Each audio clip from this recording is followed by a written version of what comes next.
Hello everyone, Anarizi here, and the fifth episode of the amazing digital circus has been released, which to a large extent reveals not only the past of the main characters, but also finally explains how and why they all ended up here. Well, I sometimes got bored of things. Exploring abandoned buildings, you know. I sometimes did that. I wouldn't record it, though. Each of them, being dissatisfied with their real life, stumbled upon an abandoned office and launched a circus game on an old computer that we've already seen. They were bullied or not taken seriously, hated or despised. None of them could find their place anywhere. And, being hikikomori in the dark corners of the internet, they learned about a game capable of stripping you of your past memories and granting a new life in a magical world full of nostalgia and adventure.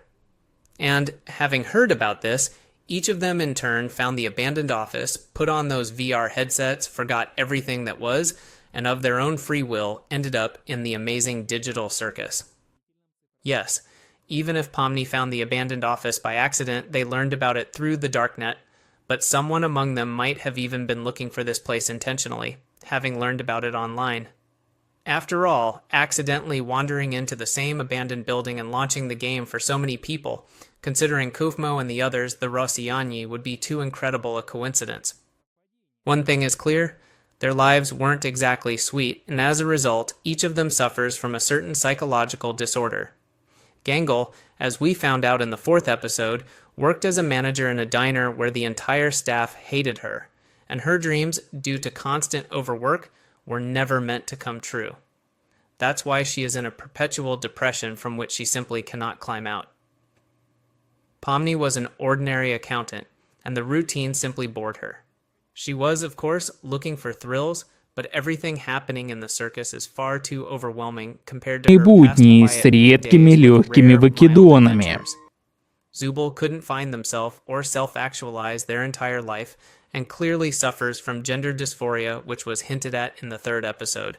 Kinger, though already in the game, lost his wife, and it's unknown how long he has been suffering from schizophrenia. And Ragata and Jax, that's a whole separate story which we need to focus on in more detail. Do you have any actual friends? Not anymore. Oh, wait, no. I'm sorry. I wasn't talking about that. That wasn't meant to be. We are clearly being hinted that Jax once had a best friend who is no longer with him, and this episode gives us hints about two potential candidates for this role at once. Either it's Ragata herself or the frog, the Gloink Queen, near whose door Jax stopped during the intermission. Or, as I believe, they both were once his friends. And possibly even something more. The psychological problems of Ragata and Jax were the most obvious since the pilot of the series. She always tries to be perfect, to keep up appearances, turning a blind eye to any problems. And he is a browbeaten boy who was finally given free rein to let loose. But both perfectionism and going overboard are two possible alternative consequences of a strict upbringing. I certainly don't miss the yelling, and the braiding, and guilt-tripping. And most likely, it's about their shared mother, Jax and Ragata, brother and sister. That is why, throughout the entire fifth episode, they react so vividly to each other's statements. Yeah, just kind of a farm girl. Nothing too out of the ordinary. That is why Ragata, usually so restrained in her emotions, so vividly pours them out on Jax time and again, trying to get through to her younger brother that he can't behave like this. If this seems unrealistic to you, remember that Kinger entered the game together with his wife, so these two could very well have entered the circus together. And what a coincidence it is. Ragata grew up on a farm and Jax is afraid of the corn that grows there. Most likely, this fear is connected to some unpleasant incident from their childhood. Either the strict mother beat the extremely unruly Jax with a corn cob for bad behavior, or forced him to eat a dozen corns as punishment for another misdeed.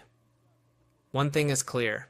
Both Ragata and Jax were kept on a tight leash, forced to strictly follow their parents' will, and were not given the right to make mistakes.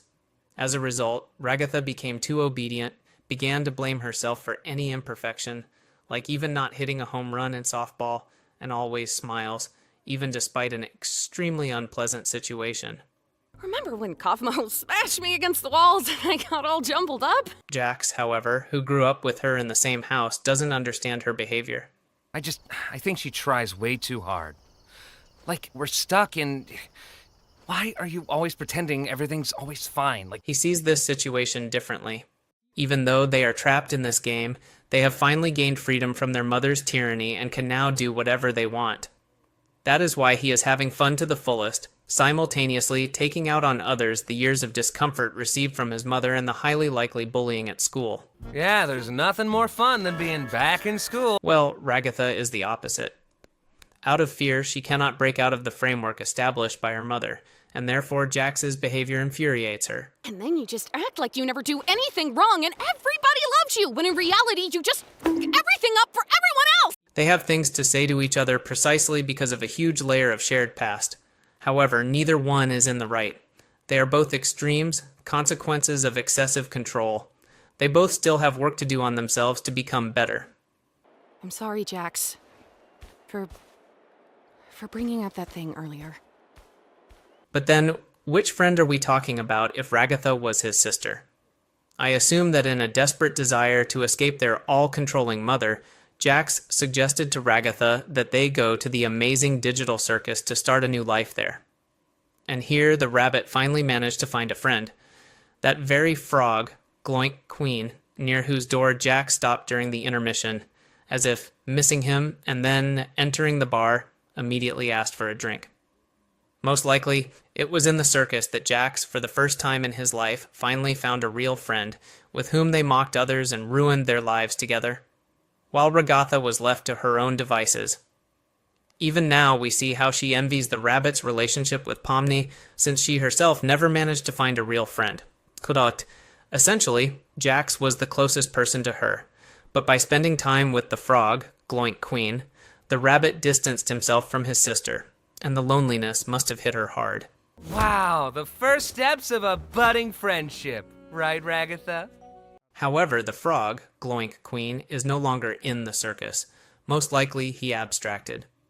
And considering Jax's anger during the conversation about a friend and Ragatha's guilt with tears in her eyes, she is to blame for his abstraction, or at least Jax thinks so, which he hinted at during the conversation in the bar. Ooh, remember when you got high at McDonald's and told Gangle to kill herself? No, that was funny. Ragatha didn't say that to Gangle, but Chief Polnaemagla, well, could have, said it to the mischievous frog, Gloink Queen, in a fit of anger. And judging by the posters in the stadium, Spassy is far from the first diner where the main characters have managed to work. Jax was clearly a loser nobody needed at school, and Ragatha, based on her perfectionism and obedience, was most likely a straight-A student. And so, for the first one, entering the game, he had nothing to lose, while the second one found nothing here. Although, like Jax, she probably doesn't really want to return to her past life either. The frog, Gloink Queen, clearly had a destructive influence on the rabbit, but perhaps, by communicating with Pomni, he will be able to become a better version of himself, absorbing her best qualities like a sponge. But given that abstraction comes from a complete loss of sanity due to the worsening psychological problems of the players, Ragata's condition shown at the end of the episode hints at her possible abstraction in future episodes of the circus, and the main characters will need to prevent it.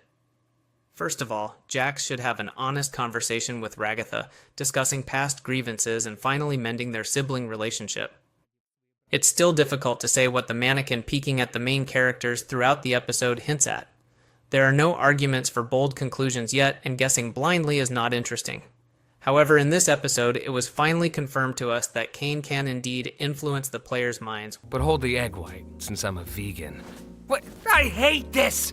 How is this even possible? I thought Cain couldn't... Cain lied when he said he wasn't capable of it. And this changes a lot.